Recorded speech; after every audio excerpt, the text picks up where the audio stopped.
Dinas PRKP Kota Palembang terus berikan layanan terbaik kepada masyarakat kendati di tengah masa pandemi COVID-19. Seperti yang dijelaskan oleh Kepala Dinas PRKP Kota Palembang Afan Prapanca Mahali, bahwa pada tahun 2020 ini pihaknya tengah berencana untuk menambah jumlah lampu jalan di sekitar 300 titik pada 18 kecamatan di Kota Palembang.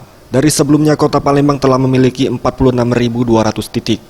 Untuk prioritas, daerah yang sebelumnya sudah memiliki jaringan listrik dan juga daerah yang sebelumnya sudah diajukan dari masyarakat akan diutamakan.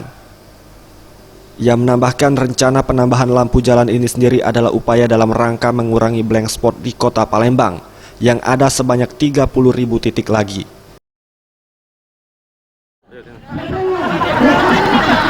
Mungkin ada penambahan titik lampu jalan Pak di Palembang, Pak? Ya, ada. Jadi tahun ini kita ada menambah sekitar 300 titik ya. 300 titik tersebar di kecamatan 18 kecamatan dalam kota. Tim Liputan Sriwijaya TV.